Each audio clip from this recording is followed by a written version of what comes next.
There's been a lot of talk out there that AI is coming for our jobs. I think that marketers don't realize what's about to happen. Those marketers that are actually applying AI to their work will be super marketers, and they'll be secure. I do believe there's going to be an incredible new kinds of jobs created, just like the internet created new jobs. But that doesn't mean that it's going to be easy. And it doesn't mean that you're not going to lose your job or you're going to have to be retrained into a new role.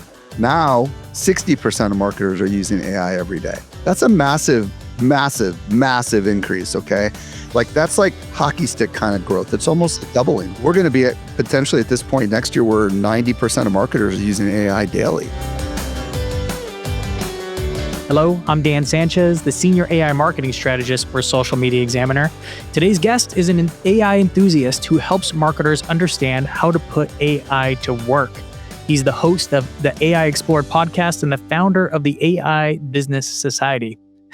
He's also the founder of Social Media Examiner. So, Michael Stelzner, welcome to the show. Dan, thank you so much for hosting today's special episode. I'm really excited to dive into what we're going to talk about today.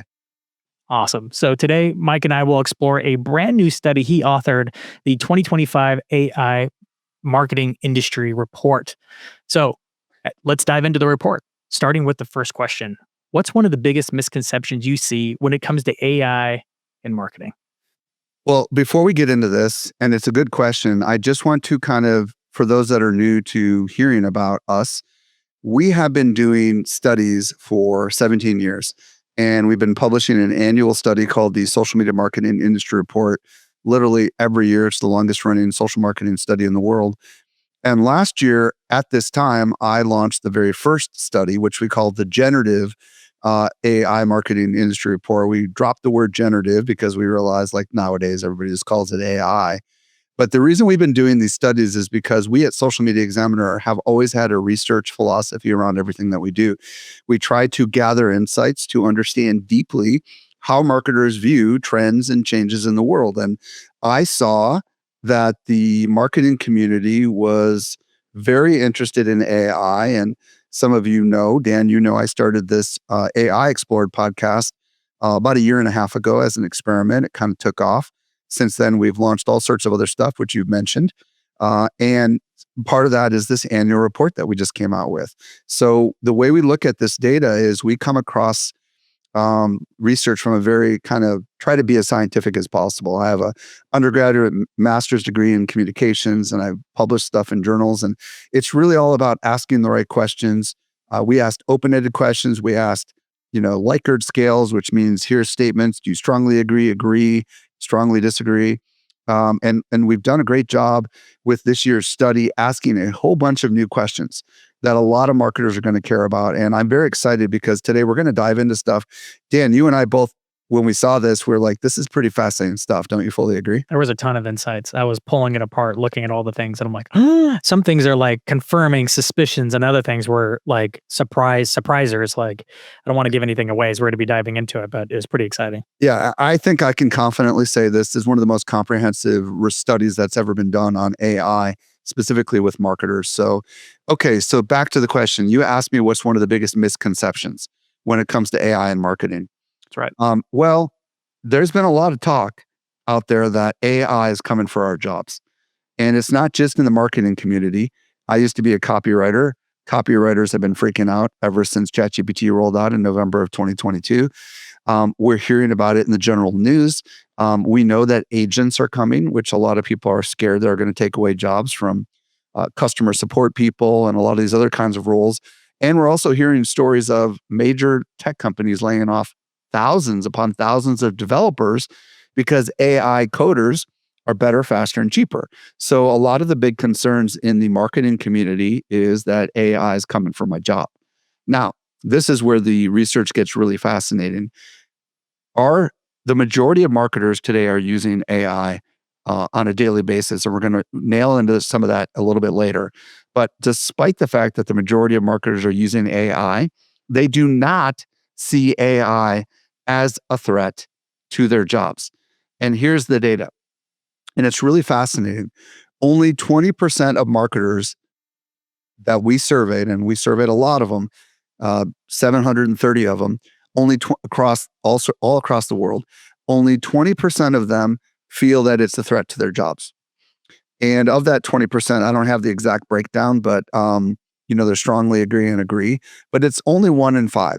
So only 1 out of 5 marketers see it as a threat to their jobs. But this is where it gets really interesting.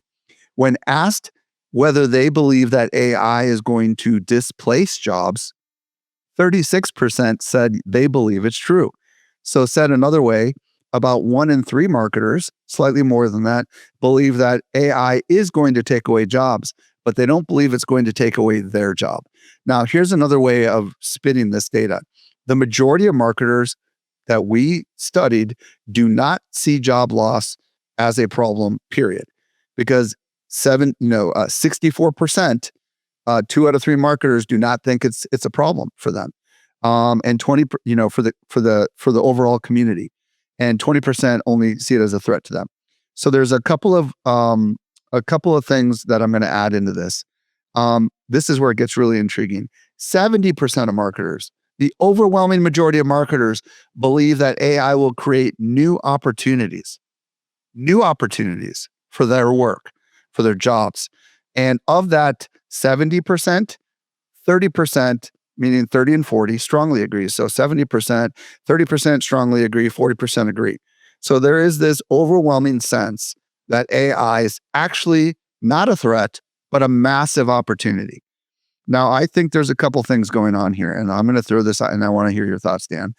Option number one is we've got a lot of ignorant marketers out there who have no idea how good AI really is and its rate of evolution, and they're completely unaware that it's going to be a threat.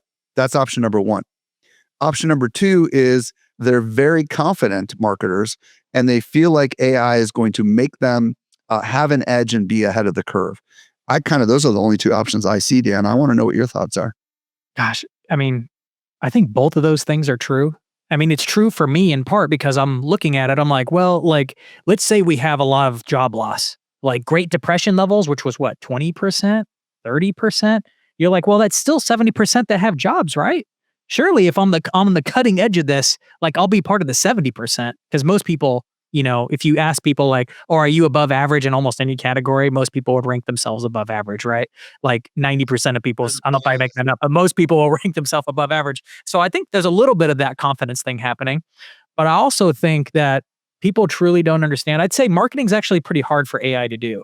Because if you think of all the things marketers have to do, man, you have to do a little bit of design work, copywriting work. You got to move between applications. AI struggles with managing that Today, all the types of work, today, right? today. Today. And I don't think people realize that as agents get better at clicking around screen and thinking through it, like some of this might go away. I think that's the thing that holds a lot of marketers' jobs pretty steady, unlike entry-level developers, because they only have to work in a terminal most of the time. And copywriters, I think we have seen some job loss for. So we're starting to see it, but it hasn't started hitting marketing hard quite yet. Yeah, I think that marketers don't realize what's about to happen because, Dan, you and I keep very close tabs on some of the cutting edge stuff that's going on right now. And yes, there is a slow adoption period for businesses to kind of understand how to take advantage of AI and put it to work. But it is, I think it's a little bit of ostrich head in the sand. I really kind of feel that way. And I think marketers that are ignoring it are ignoring it at their own peril. I think it should be a lot higher than 20% as far as fear of job loss. But I also do believe that those marketers that are actually applying AI to their work will be super marketers, and they'll be secure. But I know for a fact that that's not who's taking this survey, because this survey was taken by people that have been using AI for 6 months, for 12 months. I mean, like it's all over the gamut. Almost everybody who's using AI is new to AI. And they all think that they're smarter than everyone else because it's so cool, but they have no idea like how deep the rabbit hole goes. So, folks, we're going to go on to the next question, but I do want to explain where to get this report. It is free. Socialmediaexaminer.com/AI report 2025, AI report 2025. So let's go to the next question. We have a lot more to Well, consider here. Gosh, I want to move to the next question, but I have to ask you one last follow up on this. A year ago, we started talking about the trends in AI, and you leaned more towards the heavy optimistic. There's going to be a multiplication of jobs. Where do you kind of sit in that gamut of optimism versus fear today? Are you kind of in the middle? Do you say there's a lot of reasons to be concerned? Where do you sit? I'm an extreme AI optimist. What I mean by that is I do believe I'm with the 70%. I do believe there's going to be an incredible new kinds of jobs created, just like the internet created new jobs. Let's be honest. Most of us work on the internet. These jobs could not have existed. These internet-based jobs would not have existed before the internet, like the majority of us listening right now. I believe that's going to happen again with AI. So, but that doesn't mean that it's going to be easy. And it doesn't mean that you're not going to lose your job or you're going to have to be retrained into a new role. So even though I'm optimistic about the fact that it's going to create new jobs, new roles, new opportunities, I also am a realist about the tidal wave that's coming. And I think that's a great thing because you have to lead with hope. If you don't have hope pushing you forward, then what else do we have? We have to know there's something better on the other side of this. I mean, that's the whole reason my company is doing all this AI stuff, right? Like, Yeah. I'm trying to help marketers like get ahead with this thing because we're still really early, Dan, and there's nothing but opportunities. And those that like wake up to this opportunity now are going to be way ahead of everyone else. So, what are some of the biggest surprises you saw in this report when it comes to marketers and AI adoption? Well, this is I'm going to ask you a question before I answer it. How often do you use tools, AI tools, Dan? Multiple times a day. Look like every hour at least. Okay. So this is really fascinating. Remember, this is our second annual study. So we asked marketers how often are you using AI, daily, weekly, monthly. I can't remember all the options. But in 2024, October of 2024, 37% of marketers were using AI every day. Now, 60% of marketers are using AI every day. That's a massive, massive, massive increase. Okay. Like that's like hockey stick kind of growth. It's almost doubling. And this is where it gets really interesting. 84% of marketers said that they've increased their use of AI over the last year, which is not a surprise to you and me at all. But 82% plan to actually even increase it more over the next year. So if you start to think about where we're going with this is we're going to be potentially at this point next year where 90% of marketers are using AI daily. And if you're not using AI daily, this is a bit of a wake-up call, because this is a massive adoption, a massive behavior change among marketers. Okay. The marketing community has gone all in on AI. If you are sitting on the sidelines, you are in the minority. Okay. If you're not using it daily, you are in the minority and you might actually be falling behind. And that's a bit of a problem because if everyone around you is embracing AI, they're becoming more valuable to their employers. They're becoming more valuable to their clients if they have clients. They're becoming more valuable to whatever situation they're in. And the people that are perceived to be more valuable are the ones that are going to be able to retain their jobs. They're going to be the ones that are going to be able to gather new opportunities. They're going to attract those kinds of opportunities. And this is why we've developed the AI Business Society.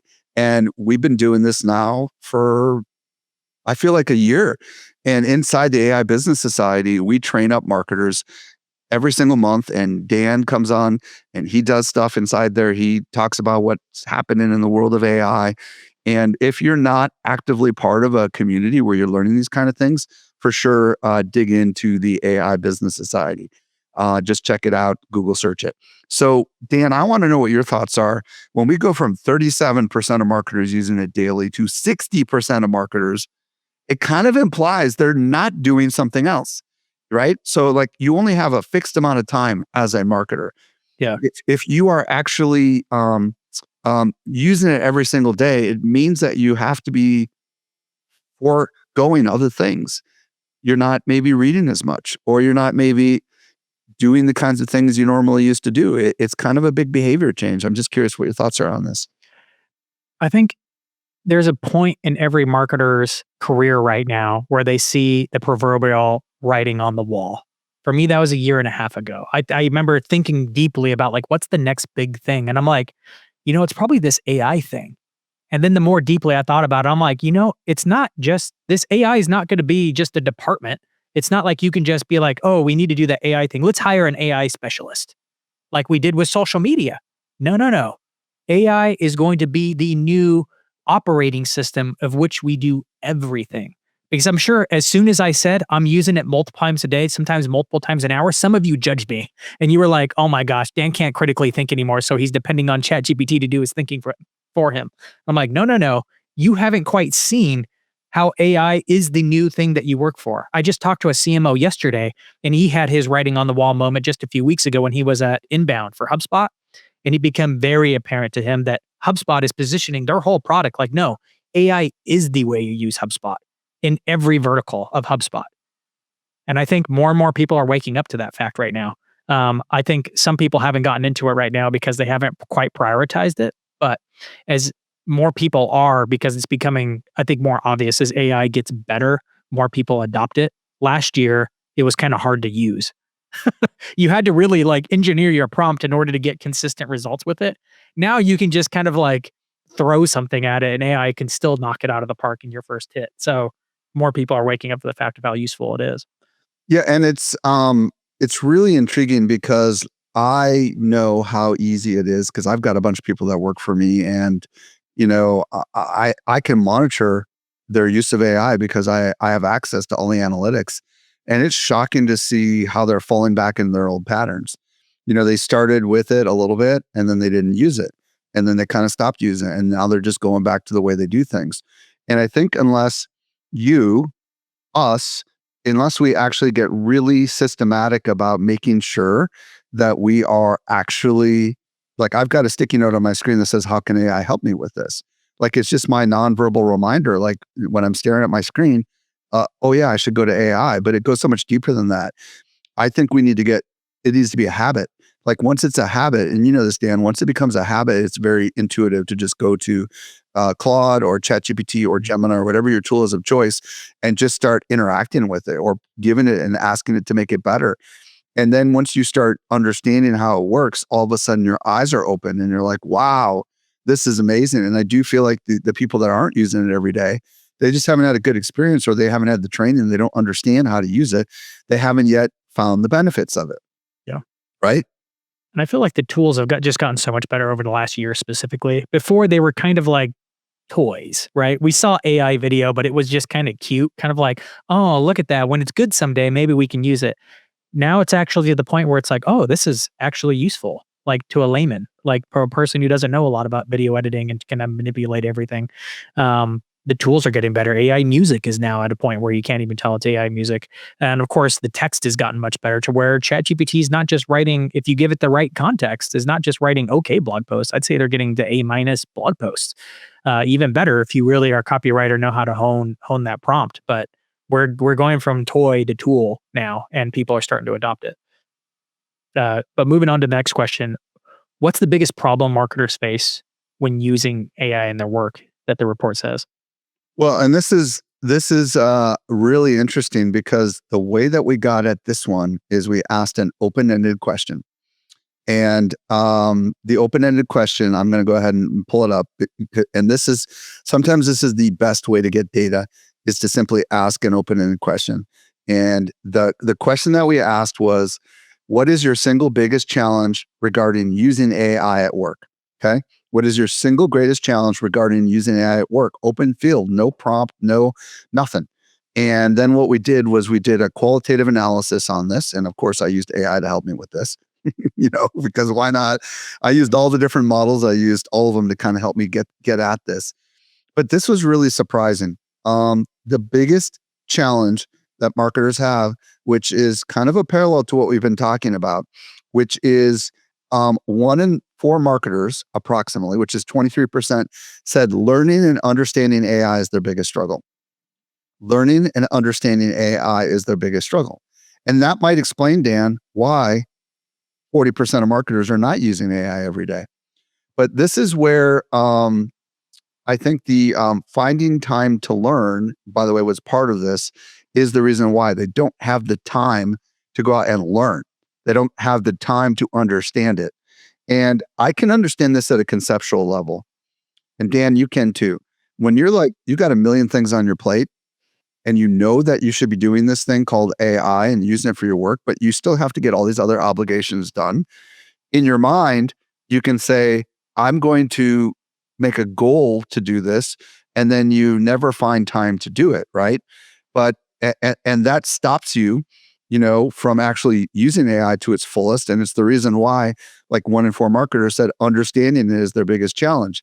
But this is the part that's the big unlock. The one of the biggest benefits, actually the biggest benefit, according to our study, of using AI, according to 90% of marketers, is that it saves them time. Okay. And of that 90%, 59% strongly agreed. And then the other one was like, what's my math? 31%. So 59% of marketers strongly agree that using AI saves them time. So let's think about the paradox here. The biggest benefit of using AI is it saves you time. Yet the number one challenge marketers say they have is they don't have enough time to learn AI. I mean, it kind of makes me laugh again, but I understand, like, if you're not yet using AI and you've not yet had the benefit of actually realizing the time savings that come from it, I'm going to say this another way. Dan, if I told you that if you did one thing for 1 hour, it would automatically give you 3 hours extra time a day, would you do it? All you had Of to do course, is spend no brainer. it's a I trade that every day. right. What if I told you you could spend 8 hours and then all of a sudden you get an extra 20 hours a week and you never have to spend more than 8 hours? You would do it in a heartbeat, right? So people just haven't understood that the small investment they make in learning AI has a massive unlock, which is giving them time. Yet it's the biggest challenge that they face. So I just want you, go ahead and respond to this. I can empathize where people are at, because not only is it like, not I don't have enough time, it's not exactly clear where to start often, which is why people want to learn more about prompting, which we'll get to in a minute. Uh, it's not clear. When I saw the writing on the wall and had that moment for me, I was like, okay, I'll go buy some books on it. Well, there weren't any books back then. There are a few good ones now, but it's like there just wasn't a lot of resources. So you're like, oh, play with ChatGPT. I don't know. I've been playing with it for a few months. Am I progressing? It's not super clear. I mean, that's why we have, this show for, or at least AI Explored. And that's why we have the AI Business Society to make it clearer for people now. And the videos that Dan, go ahead and explain these videos you're doing on our YouTube channel too, just because I think they would be valuable for people. Yeah, absolutely. Because there's always new, Features. there's always new features and there's always so much hype out there that it's hard to know what to prioritize. So we have been doing a weekly series that kind of breaks the best of all these tools down into 10 minutes or less, into very highly actionable little chunks of videos, well edited, so you can actually get the most for that time, right? Because you could spend hours going through YouTube videos. But what we're trying to do is create these little chunk videos that give you the most bang for your time, whether it's ChatGPT or we're going to be doing a number of different programs coming up here soon. So I'm excited about And that. by the way, just a quick plug on that, folks. Um, they're free. They're on our YouTube channel and they're very well produced and very well thought out and very well scripted on things like how do you use ChatGPT projects? How do you create images? And they're all angled for marketers. So there's like no reason you couldn't just spend 10 minutes or put a playlist out there and pause while Dan's showing you how to do this stuff. Because the good news is we are creating all this incredible content. But it is kind of a quandary. And I found, like, I'm now at a spot where I have more time. Like, I'm actually telling my team, hey, what do you need? What do you need? Give me some work. Give me some work. That's never been true before. Like, you're probably finding as well, Dan, that you're able to take on a lot more things because of AI. Is that true? Yeah. Not only take on more things, but do things bigger. Like before, I only had a time for this much. Yeah. And now the project scope can actually go out a little bit and you can actually get a lot more done and better, 100%. usually. Okay, so Dan actually already kind of teased at the next question, so I'm just going to move right onto it, which is what's the single biggest challenge, or no, what's the biggest topic that marketers want to learn more about? AI topic. He already kind of gave it away. It's learning prompting techniques. Okay, so 81% of marketers said that they want to learn prompting techniques, and that's like pretty much at the top of the list of things they want to learn. Now, here's why. First of all, Most marketers are new to AI. 77% of the marketers we studied have been doing this for less than 2 years. And those that are doing it, that have been doing it for 2 years, not all of them are using it every day, right? So some of them are using it sporadically. And but the truth is that AI is a lot more than prompting. I feel like prompting is like the table stakes. It's kind of like saying uh, Disneyland is just the Peter Pan ride. You know what I mean? And that's all. It's just kid rides. Well, it is if you're just in that section. You know what I mean? There's like so much more to it. And the I think what's happening here is that prompting is still one of those things that's kind of difficult for people, and that's why so many of the videos that Dan has created for our YouTube channel are about techniques for all these kinds of prompting techniques. And I've interviewed a lot of experts on this as well, including Dan. And but prompting is the basic stuff. The challenge with prompting is you're just looking at a screen. You don't know what to put in there, right? And that requires creativity. And if you're not super creative by nature, that that's why I understand like a lot of marketers probably are like, what can I do with this thing? It's like a blank Microsoft Word or Google Doc. What can you do with that? Well, you can write a book, you can write a report, you can write it, all sorts of things, right? But it's like a blank slate. But the next order of things is AI tools. And AI tools, 80% of marketers want to learn how to use AI tools. And that's the natural expansion beyond the ChatGPT experience. And then automation and workflows are number three at 79%. So, Dan, what's your thoughts on this? Feel like prompting is a foundational skill for AI. And it kind of caught me by surprise because, like, once you learn it, you kind of move beyond it and it becomes so ingrained in you that you don't even think about it anymore. Like, oh, yes, I'm prompting. I'm like, no, I'm just asking ChatGPT for stuff. But I forget that I learned prompting and then it just became natural for me to ask ChatGPT in certain ways and with certain things so I can get what I want out of it. So if you're new to AI, it makes sense that this is still a top priority. It's also just kind of easy. And most people, when they learn prompting techniques, are often taking pre-written prompts. It's almost like working with Canva, right? It gives you a bunch of design templates and then you just kind of tweak it a little bit. And I think that's why people like it. It's kind of an easy button. It also kind of gives you a clue as to what ChatGPT can actually do. You don't know, I've given away a lot of prompts and people are like, oh, I didn't even know AI could do this, right? Not until they saw somebody's prompt for it, and then they learn it and modify it and do whatever and then use it for themselves. So I think that's why people are want to learn more about prompts. It's foundational. It's kind of the entry level thing that you have to learn before you can get into the more advanced things when it comes to AI. I've got a couple more thoughts on this. What I think is fascinating about prompting is prompting works for humans and it works for AI. It's true. So if you think about when you give someone any kind of an assignment, whether they work for you, they're a contractor, they're a new employee, whatever, or even if they're your kid, or your spouse, the more you can be clear in exactly what it is you want and the more context you provide, the greater likelihood they're going to get it right on the first go round, right? If I tell my kid to go get me a sandwich, well, they could go almost anywhere and get me a sandwich. But if I tell them to go to Jersey Mike's and get me a turkey sandwich, well, then I know, okay, they're going to give me the right kind of sandwich. And and I think we as humans are learning to become better communicators because the more we interact with AI, the more we begin to learn, okay, give it a role. You are an expert at getting people sandwiches. you know, give it a responsibility. Your responsibility is to get me the freshest sandwich possible, right? And then you give it the constraints. I don't like pastrami. The more you give it, and it's a horrible example, the greater kind of result you're going to get. And it is becoming like an up-leveling effect for all humans. So like some of you are going to completely resonate. Like you're becoming a clear communicator now, or sadly, you're a better communicator with ChatGPT than you are with your spouse or your employees. Okay. Well, guess what? That stuff works with humans. And that's why I think prompting will also always be a little bit of a craft, a little bit of an art form. Like, because Dan, you change the way you prompt something, you're going to get a completely different response. Isn't it true? It's true. Okay. Times you've walked up to me and been like, "Hey, Dan, let me prompt you real quick." This makes me smile. Yeah. Sometimes my prompt is, "You got this, bro." Think longer. What are the top AI platforms marketers are using? This is a frequent question because people like to know what kind of tools are out there. It's probably the most frequently asked question of all time is like, what AI tool should I be using? So I'm glad you asked this question so we can figure out what marketers are actually using for the AI platforms.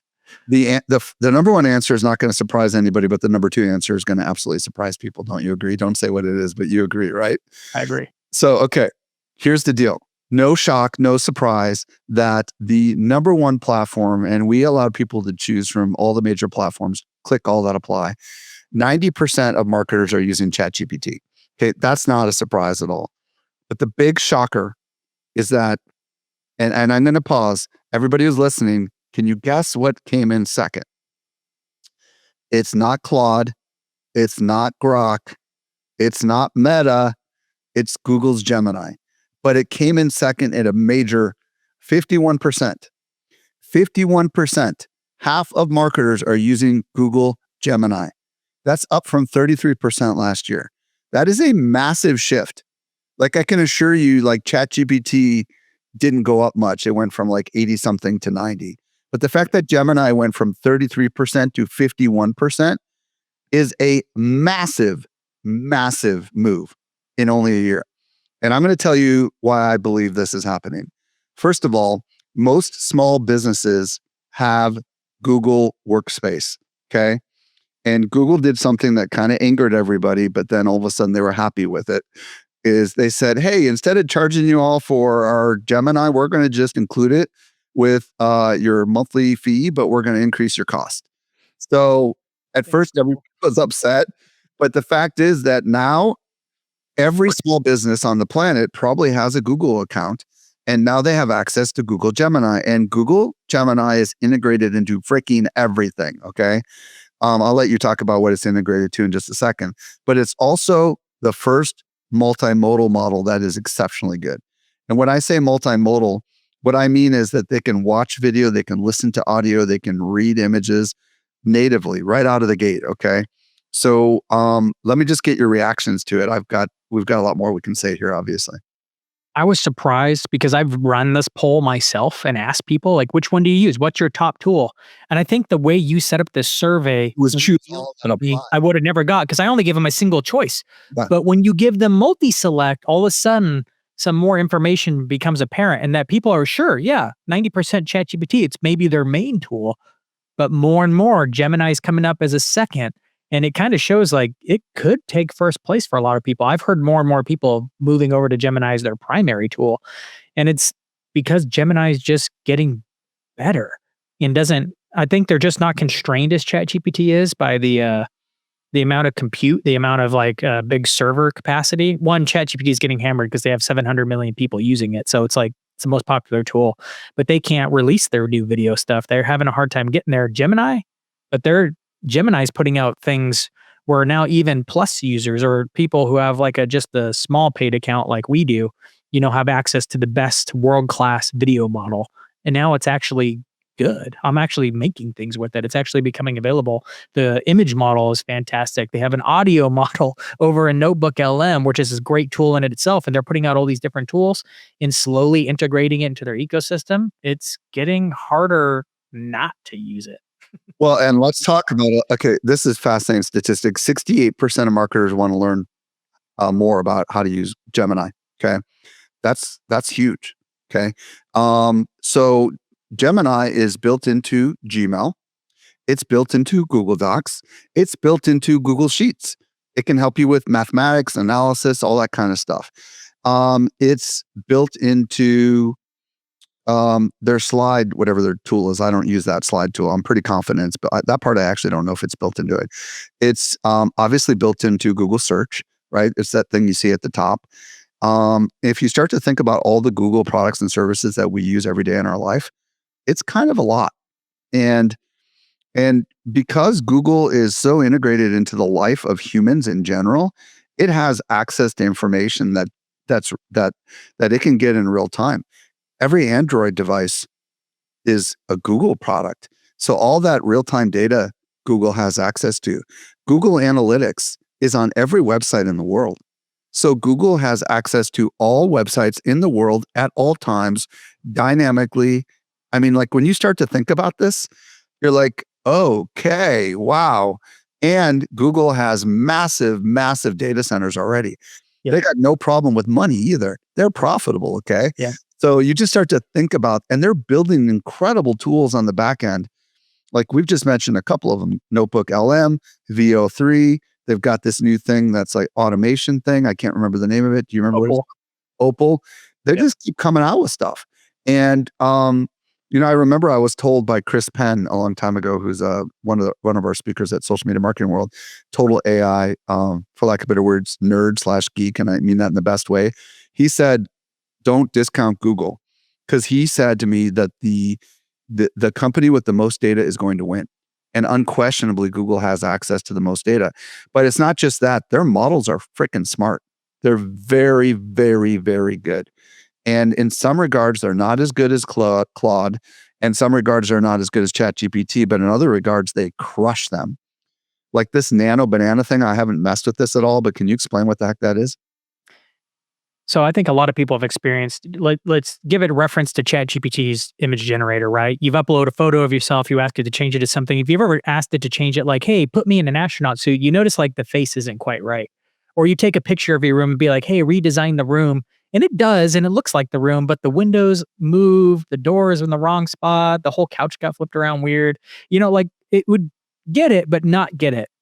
Nano Banana is hitting it almost with like 100% accuracy. You could take a picture of a room, be like, show me what this room looks like from the other side. And it's going to look like it should. All the furniture is in the right place. You upload a photo of yourself, and all of a sudden it has you from a different angle, dressed in a totally different outfit. And it looks like it was just taken from the other side of you and you're wearing a different outfit. It looks accurate. And so And that level of detail is huge. It's built into Gemini, right? Gemini.google.com. It's just one of those little features under the menu or Yeah. something like that. You Yeah. upload an image and that's it. I mean, They like, changed the image. yeah, folks, I mean, like, it is exciting to see Google finally get something right. Because I remember the Google Plus days where they tried to compete with Facebook and they completely, failed on that front. So, Google is a shocker and someone to for sure pay attention to. The fact that it's growing this much is absolutely fascinating. And then let's see, what else do we have here? Is that it on that one, Dan?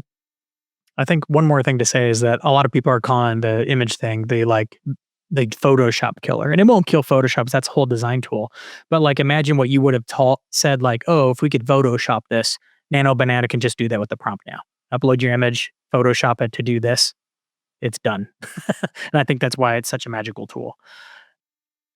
Yeah, and by the way, folks, just my prediction. I believe that Google Gemini is going to be like the major one that everybody uses next year, and it might even rival OpenAI.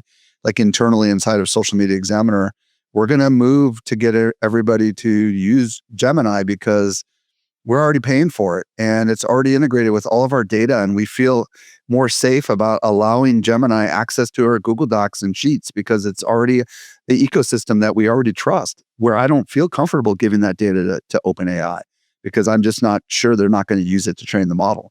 So I do think we're going to be hearing a lot more about Google products, AI products, especially Gemini, in the coming year.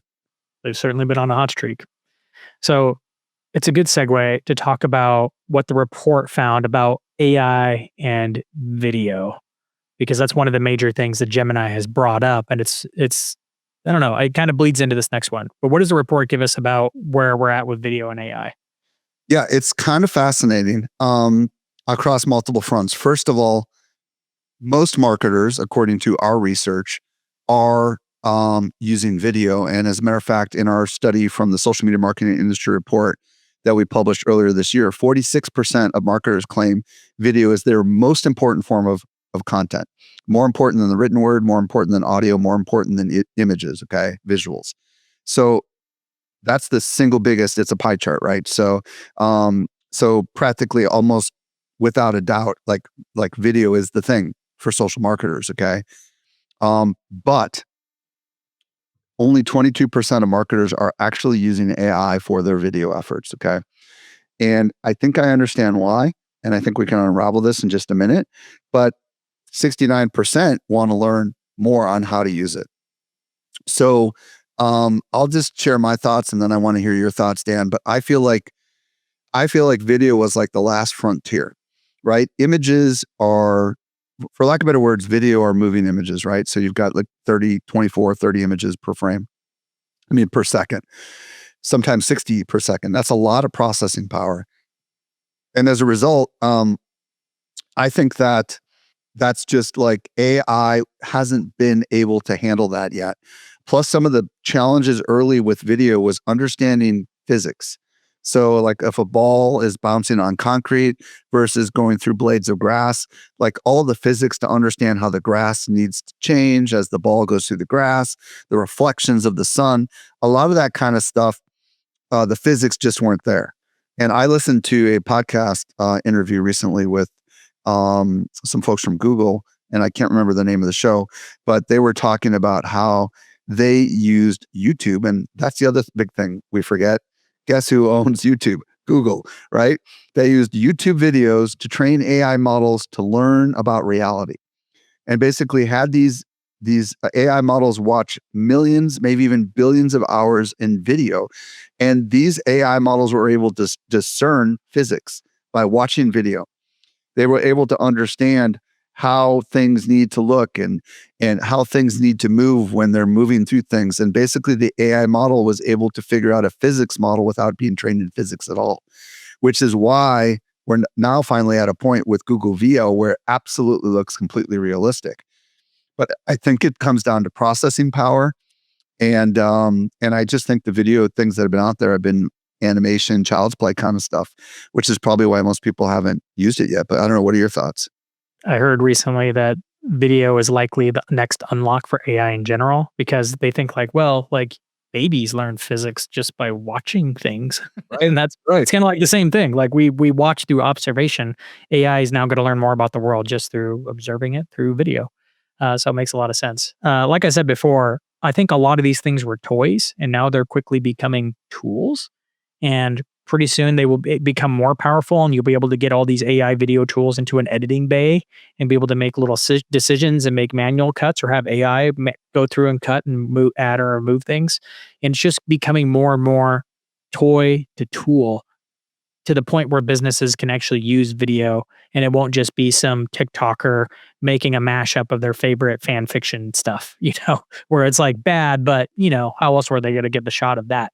But video has gotten so good that even like Kling 2.5 Turbo, which is one of the video models out there, finally fixed one of the like problems of like you've seen like AI video with the gymnasts and the divers and their limbs go all crazy when they jump up into the air, right? That was like a video problem from a year ago. We're like, oh, video's gotten good, but it can't do gymnasts because their legs go crazy. But now it's generally fixed. So they keep fixing all these little things to making it more reliable. And as it becomes more reliable, it becomes more useful for marketers. So, folks, I'm going to share with you where you can find the report. But first, thank you, Dan, for coming on and adding insights to today's discussion. The report is at socialmediaexaminer.com/AI report 2025. As of the day this podcast is publishing, it will be ungated, meaning no registration required for a few days.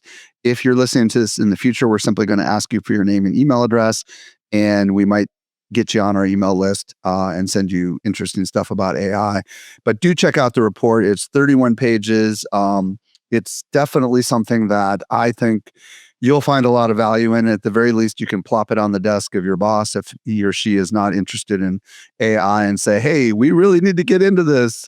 Dan, thanks so much for coming on the show today.